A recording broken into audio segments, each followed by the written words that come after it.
중학교 입학 너무 궁금한 게 많아요. 아주 소소한 거라서 누구한테 물어볼 사람도 없는데 선생님 가르쳐 주시면 안 되나요? 싶은 것들 오늘 한번 나눠볼까 합니다. 중학교 입학 전에 부모가 가져야 할 3가지 마음가짐에 대한 영상은 지난번에 확인을 하셨죠?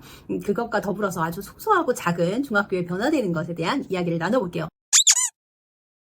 중학교에서 없어지는 것이 있습니다. 첫 번째, 중학교에는 알림장이 없습니다. 초등학교만 해도 아이의 모든 일거수일투족 준비물을 학부모한테 알림장으로 알려주죠. 너무 친절하고 감사한데요. 중학교에 올라가면 그런 게 일체 없어집니다. 모든 알림장은 아이가 기억해야 됩니다. 제일 중요한 알림 내용이라면 수행평가에 대한 내용이 있을 거예요. 수행평가 준비물이 뭐고, 과제를 어떻게 해야 되고, 팀별로 무엇을 준비해야 되고, 어떻게 준비해야 되는지 스케줄 관리를 아이가 스스로 할 줄 알아야 됩니다. 부모한테는 그게 전혀 알려지지가 않으니까요. 예를 들어 학교에서 단축 수업이 있다거나 시간표가 바뀌었다는 거, 이런 거는 부모님한테 전달이 안 됩니다. 학교 학사 일정이 바뀌거나 아주 중요하고 부모님이 꼭 알아야 되는 그런 내용 이외에는 아이들한테 전달하고 아이들이 스스로 알아서 하게 합니다. 부모님들이 그래서 답답해 이런 생각 하실 수도 있어요. 지금 아이들 반편성은 되는 건가? 반편성은 언제 알려주는 거지? 궁금하신 분들 많으실 거예요. 반편성도 2월 말이 되면 아이들을 통해서 전달이 됩니다. 아이들한테 개별적으로 연락을 하게 돼요. 요즘에는 개인정보 보호 때문에 홈페이지에 올리는 것도 홈페이지에 가입한 회원들에게만 내용이 보이게 되고요. 홈페이지에 올리지 않으면 개인적으로 아이들한테 문자를 통해서 반편성 을 알려주게 되어 있습니다. 자신에 관한 내용만 열람이 가능하게 바뀌었거든요. 그래서 도대체 초등학교 때는 왜 마지막에 방학하는 날 몇 반이라고 이렇게 써주기도 하고 그러잖아요. 도대체 중학교는 언제 반편성이 되는 거야? 라고 하실 텐데 아이들을 통해서 직접 전달이 된다는 점. 재학생은 그렇고 신입생 같은 경우는 1월 달에 예비소집이라는 걸 하잖아요. 또 2월이 되면 정서검사라든지 간단한 반편성을 위한 테스트를 봅니다. 교과서도 나눠주고요. 안내사항을 다 전달을 해요. 부모님이 그거를 보시고 시는 것보다는 아이가 스스로 그 내용을 인지하고 알고 준비할 수 있도록 하는 게 좋습니다. 얼마 전에 저희 아이가 개학이었는데 개학 날짜를 모르고 있는 거예요, 초등학생이. 그래서 제가 학교 달력을 이렇게 보니까 학교 달력에 31일이라고 되어 있더라고요. 그래서 31일이 개학이구나라고 생각을 했는데 웬걸요, 30일에 개학이라고 선생님한테 연락이 온 거예요. 와, 이게 무슨 일이야 싶은 거죠. 초등학생은 이런 게 가능해요. 하지만 중학교에 가서도 이렇게 행동하면 곤란합니다. 본인이 본인의 학교 스케줄과 본인의 준비물, 기타 준비할 사항들에 대해서는 본인이 확실하게 꿰고 있어야 해요. 그거를 연습을 시키시는 게 가장 필요합니다. 친구들 인맥을 통해서 물어볼 수는 있죠. 당연히 친한 친구한테 우리 언제가 개학이야? 그럼 오늘 준비물이 뭐야? 이렇게 물어보는 친구들이 간혹 있기는 한데요. 담임 선생님이 그것을 부모님한테 알려준다거나 그런 일은 없습니다.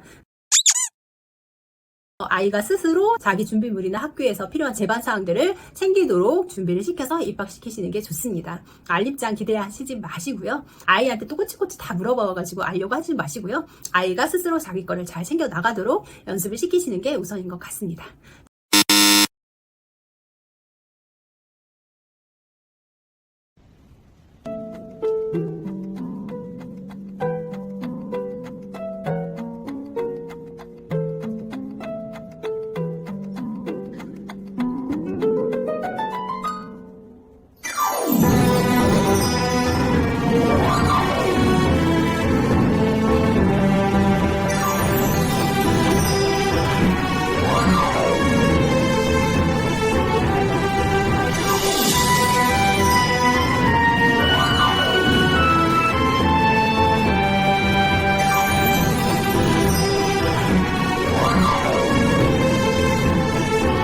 자, 두 번째, 교복에 대한 기대가 있죠. 중학교에 가면 교복을 입을 텐데 라고 생각을 할 텐데요. 요즘에는 교복을 맞추는 비용을 자치단체에서 지원을 하는 경우가 많아요. 기본적으로 교복을 맞추고 거기에 플러스해서 자기가 필요한 거는 셔츠를 더 맞춘다던가 이런 식으로 비용을 더 내가지고 교복을 맞추는데요. 몇 개나 맞춰야 돼요? 이런 궁금증 많으실 거예요. 제 생각에는 정해진 하나씩만 준비하시는 게 좋을 것 같습니다. 그러면 지방자치단체에서 배부해주는 금액 안에서 책정할 수 있거든요. 추가 요금은 내지 마시고요. 기본만 맞춰서 신청하세요. 왜냐하면 중학교에 가면 또 체육복이라는 변수가 숨어 있습니다. 아이들이 체육에 들은 날은 체육복을 입고 웬만하면 체육복을 입으려고 해요. 처음에는 너무 설레가지고 교복 입어야지, 교복은 막 갇혀 입고 이렇게 가는 경우 있는데요. 몇 번이면 족합니다. 체육복이 완전히 편하다는 걸 알게 되거든요. 그리고 나서는 웬만하면 체육복으로 버팁니다. 또 교복을 많이 맞춰서 추가로 하시면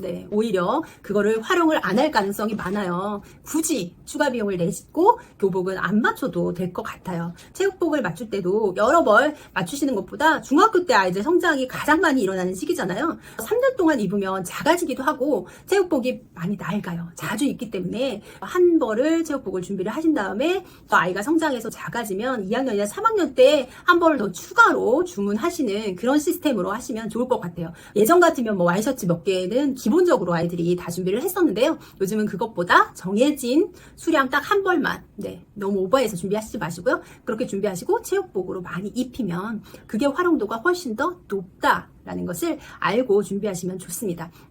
체육복에 대한 것도 지원이 되는 방향으로 자치단체에서 준비를 하고 있는 걸로 알고 있어요. 교복이나 체육복에 대한 비용은 많이 부담 가지시지 않아도 될 것 같아요.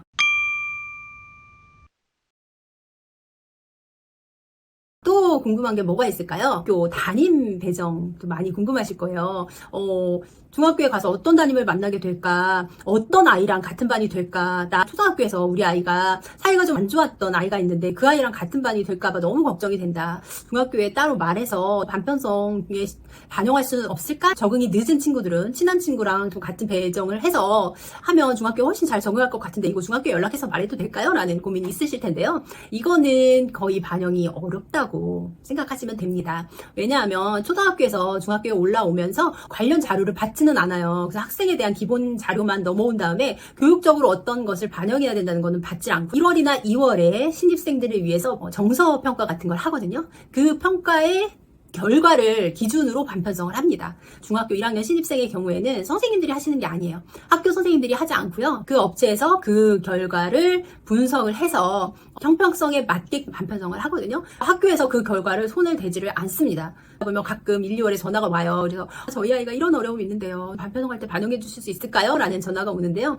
이 시스템에 맞춰서 그 업체에서 배정을 하기 때문에 따로 그 아이만 배정을 해서 찢어놓는다거나 붙여놓는 거나 이거는 사실 쉽지가 않습니다. 담임 선생님도 마찬가지예요. 뭐 남자 선생님에 대한 무서움이 있어서 이 아이를 특별히 여자 선생님한테 배치했으면 좋겠다. 이런 부분들도 사실은 반영되기가 쉽지가 않거든요. 그래도 다행인 것은 담임 선생님 같은 경우 중학교에서는 담임 선생님이 조회 물론 그 학교에서 엄마 같은 역할을 하시긴 하지만요. 과목 선생님이 다양하게 바뀌면서 수업을 하기 때문에 담임 선생님의 역할이 초등보다는 많이 줄어들거든요. 아이가 뭐 남자 선생님에 대한 거부 반응이 있다 하더라도 담임 선생님 과목 시간 이외에 만나는 시간이 많지 않고요. 또 다른 여러 선생님들을 통해서 선생님들과 교류할 수 있는 그런 기회가 있기 때문에 담임 선생님이 나랑 안 맞는 것 같아. 나한테 힘든 점이 있는데 그걸 반영했으면 좋겠는 건 넘어서는 부분이 있어요. 물론 영향력이 있긴 하지만 초등학교 때만큼은 아니기 때문에 크게 걱정하지 않으셔도 될 것 같아요. 반편성이나 담임 편성에 있어서 부탁해서 어떻게 해볼 수 있을까라는 생각이 있다면 그건 좀 어렵다는 점을 말씀드리고 싶습니다.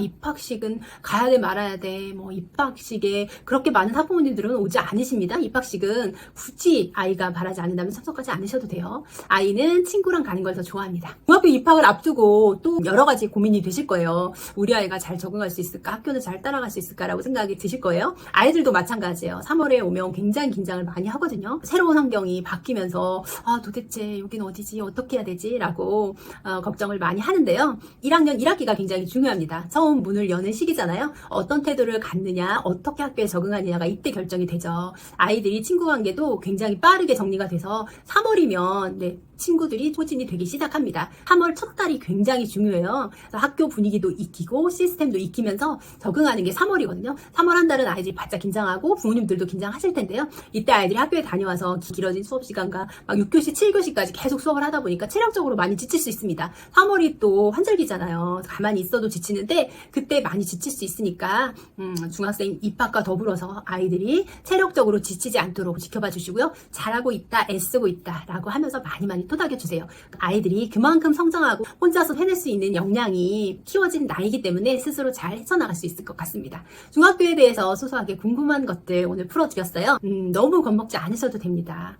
중학교 선생님들이 초등학교 선생님에 비해서 좀 딱딱해 보이긴 하지만요. 결코 그렇지 않아요. 선생님들도 아이들을 또 어떻게 하면 잘 지도하고 적응할 않을까라는 생각으로 잘 돌봐주시고요. 1학년이면 중학교에서 제일 어린 아이들이잖아요. 굉장히 어리고 풋풋하고 실수도 많습니다. 특히 코로나를 겪으면서 단체 생활을 많이 안 해본 아이들이라서 실수가 많거든요. 그걸 다 알고 계시고 그걸 맞게끔 배려를 해주시니까요. 너무 걱정하지 않으셔도 됩니다. 집에서는 아이가 3월 내내 지치지 않도록 잘 적응할 수 있도록 많이 격려만 해주시면 아이들 중학교 입학해서도 큰 무리 없이 중학교 생활 잘 이어나가지 않을까 싶습니다. 오늘은 중학교에 대한 소소한 질문이었습니다. 중학탐구 생활입니다.